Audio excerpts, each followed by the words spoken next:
remote mountain commune of Marangara today has been set aside for celebration. The unthinkable is happening.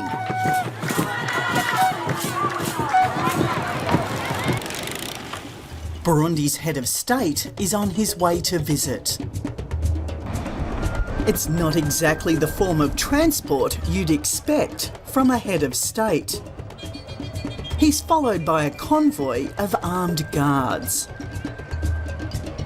This former sports lecturer knows how to combine work with keeping fit and staying in touch with the people.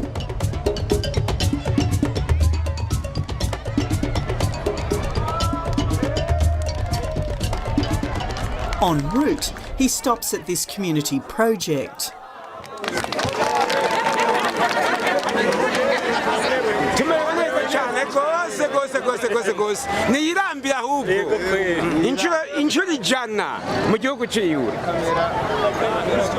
This belonging to the association made by people who organize. So we're going to buy these trees and we're going to plant through the country. They are fruits trees.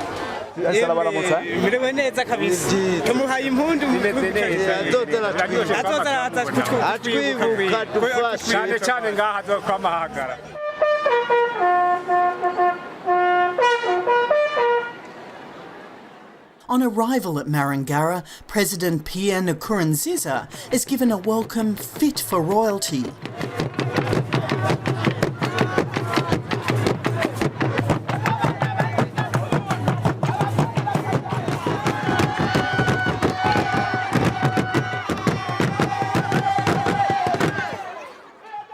For many people here, conflict is all they've known.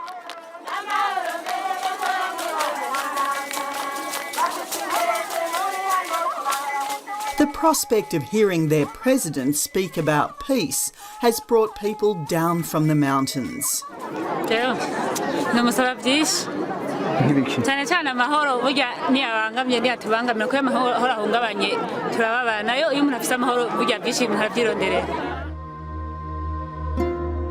Burundi has its problems, but its future is linked with neighbours who've suffered even more bloodshed. Rwanda, where the assassination of Burundi's Hutu president led to Hutu death squads exterminating almost 1 million people. And the Democratic Republic of Congo, where millions have died in conflicts that still continue.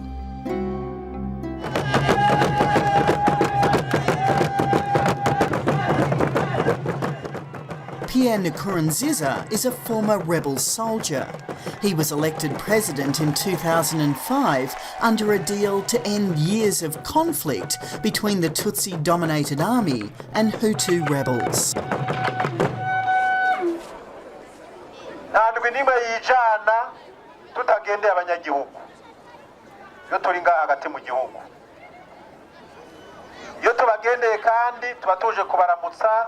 tuje gusangira ijambo tukongera tugasangira n'ikivi twaje kubaramutsa rero ko tubakunda kandi tubafise kumuzirikanya.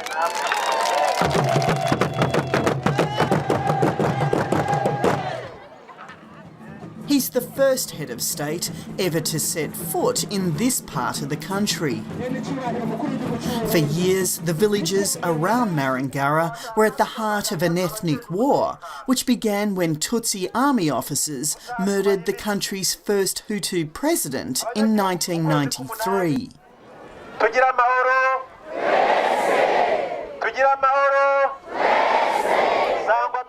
In the decade that followed, 300,000 people were killed as the country cracked apart. But now the last of Burundi's rebel groups has laid down its weapons and a ceasefire agreement seems to be holding.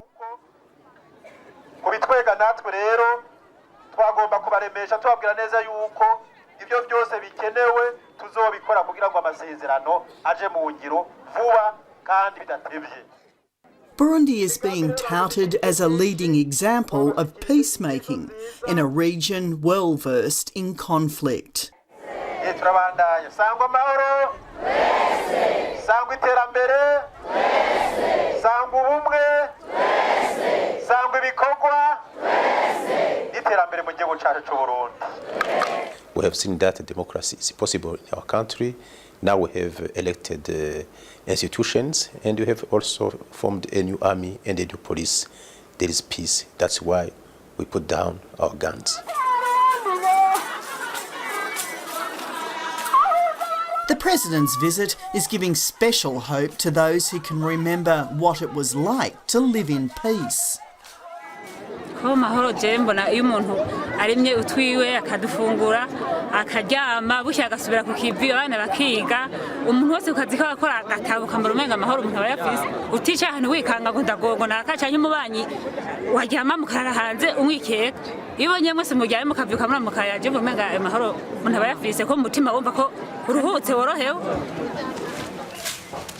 But peace for some has come at a price. Suzanne Nkuruziza is a Tutsi, although she prefers not to describe herself that way.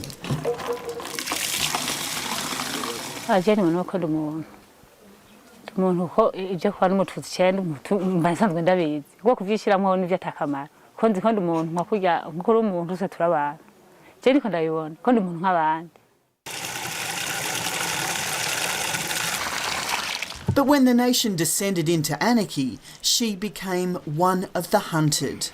Suzanne survived the murderous frenzy, but many in her family were killed, including her cousin.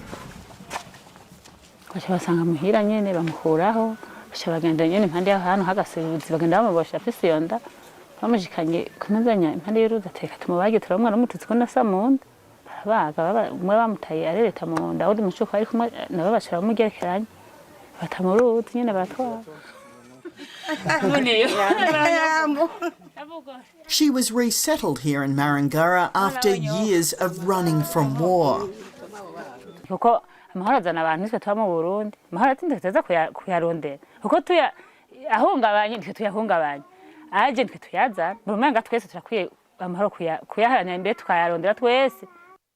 Among her new neighbours are former child soldiers trying to restart their own lives. Jean-Claude was given a gun when he was 11. He wants to put his past behind him.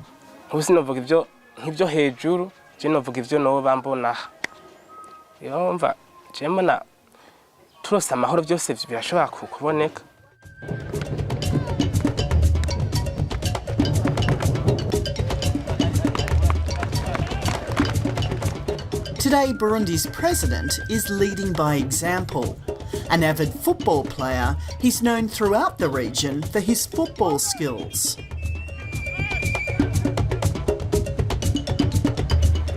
You know that before I become president, I was playing in the league in Bujumbura, and after I became also a coach. Those players who are together in our team, they are my former players. Nowadays, whenever he travels outside of the capital Bujumbura, so too does his team, the Hallelujah Football Club. The team's name a declaration of the president's own Christian faith. His opponents, this mountaintop village's local team, know they're in for a tough match against seasoned opponents. Ikipe ikomeye imvira ko ari ikipe mukuru igihugu kuko ahantu henshi imaze gukinira imaze gutsinda inkino nyinshi imvira ko nabo nyene natwe ntiturabona turakina. The only advice given by this coach to his players before the game is to be nice.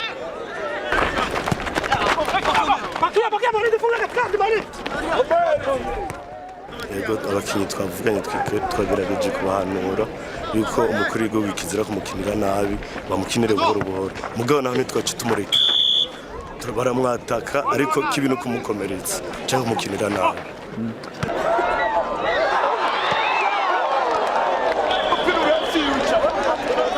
This may be a friendly match, but both sides are out to win.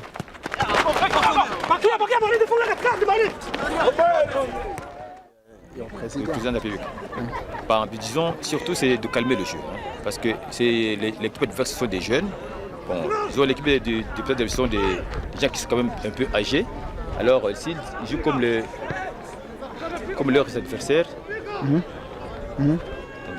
c'est le deuxième but, voilà. C'est le deuxième but. Hein.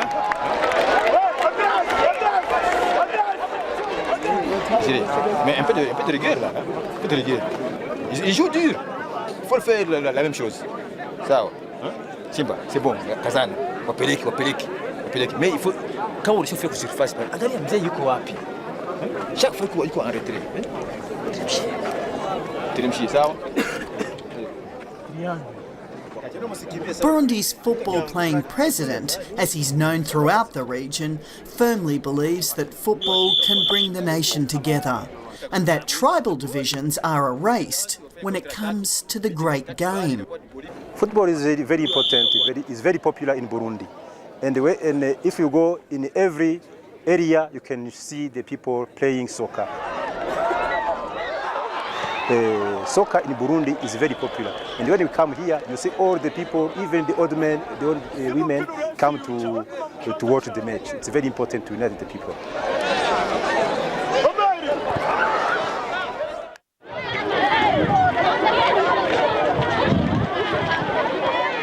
Burundi has come a long way in a short time. It was only 4 years ago that H.E Nkuruziza came in from the bush. A one-time physical education lecturer, he'd taken up arms after Burundi's Tutsi-dominated army attacked the campus where he was teaching, killing 200 students. nta gukekeranya turabamenyesheje neza yuko intambara twayihagaritse zijya nguvu twaradukoresha mu kurasa zijya nguvu twaradukoresha mu kwiruka tugiye kuzikoresha kunga imitima y'abarundi no guteza imbere igihugu cacu c'u Burundi. After almost a decade in the bush, laying down his weapons came easily. No, it was not a very difficult decision because all the combatants were tired, even the army was tired, and it was also a good time to sit down together and to see how we can develop our country and to rebuild the country. We can say that to put down our guns, it come from the situation because all the Burundian people were tired.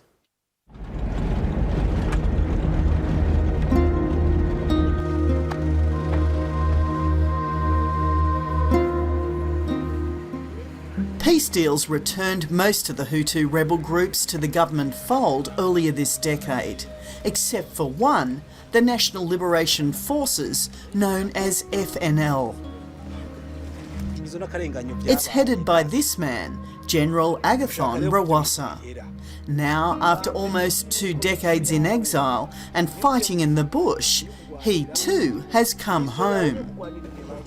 I just wanted to ask you what it's like coming back here and seeing your men here. Is it a good feeling coming here? Yes, indeed. It's a good feeling because, we have to cope every day. Once they are here, if they are not visited, they may feel forsaken. But in our views, we are not to forsake them and they are not to forsake us. Today, General Rwasa is meeting his troops in a cantonment in the mountains outside of the capital. The only armed soldiers here belong to the African Union, which is monitoring the peace process. No mu buzima busanzwe rero kwipanga ni muhimu sana. Ni muhimu sana. Mugabo nkuko nababwiye igikuru nuko wumva ko aho uzoba uri hose haba mu buzima busanzwe bw'abanyagihugu bandi haba mu nzego zishinzwe umutekano haba ku ishuri haba hehe ukeneye kuba itara ryaka rimurikira abarundi kugira ngo tuve mu mwiza twagendeyemo bigatuma igihugu gisinzikara kigasubira inyuma. Turumvikana bene data. Like President Nkuruziza, this former guerrilla fighter wants to exchange his military fatigues for a life in politics.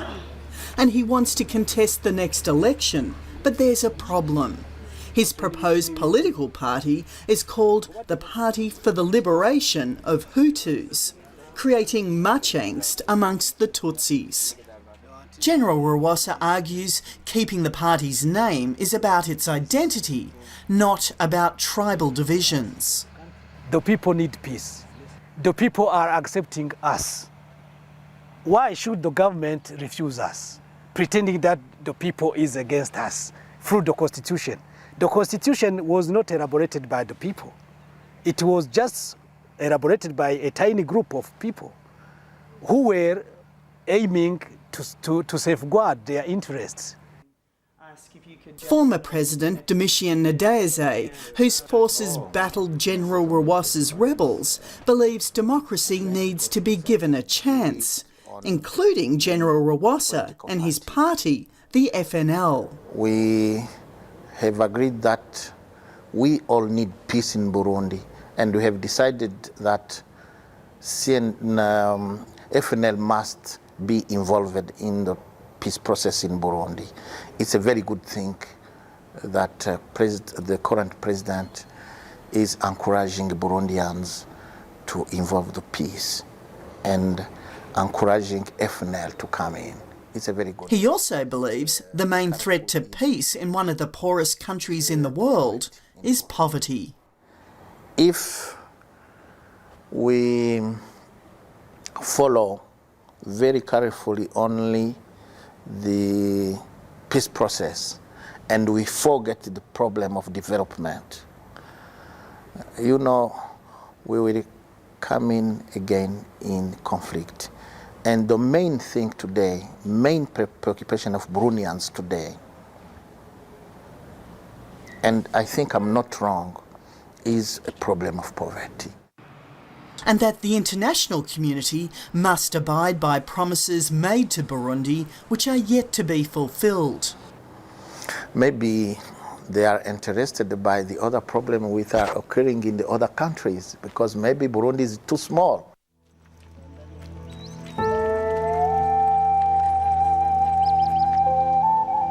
For now, Burundi is helping itself. It's first light, and the people of Burundi are waking up early for a united effort to rebuild the nation.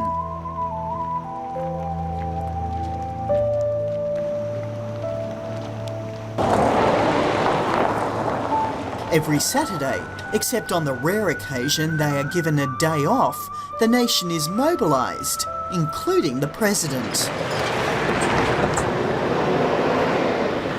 Today, this village is taking the first steps to build its own school, and the nation's self-described born-again Christian president is leading the way.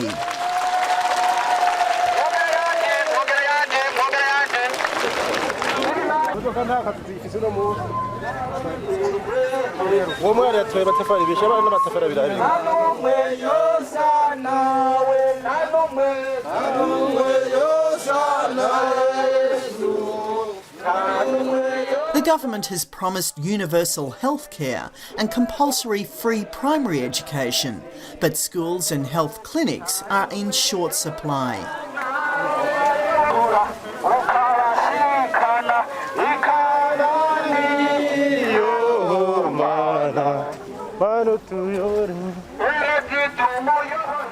In a nation strapped for cash, everyone is called on to help. Just as Burundi's people are learning to live in peace, so too are the nation's leaders. And you're getting your hands dirty today? Yes, of course. We have through the whole country, we mobilize around 4 million people. 4 million people every Saturday. The whole country now, they are what we call now community works.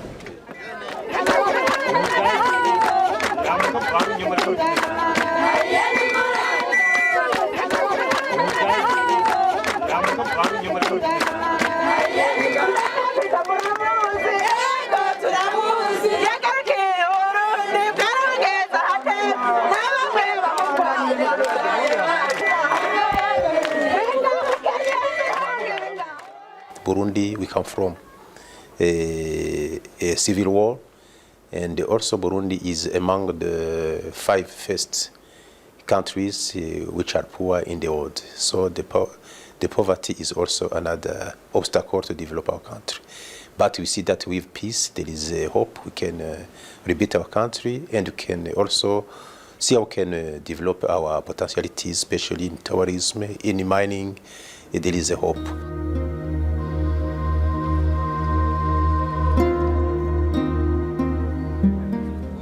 Burundi's peace is fragile, but this time there's optimism it might hold.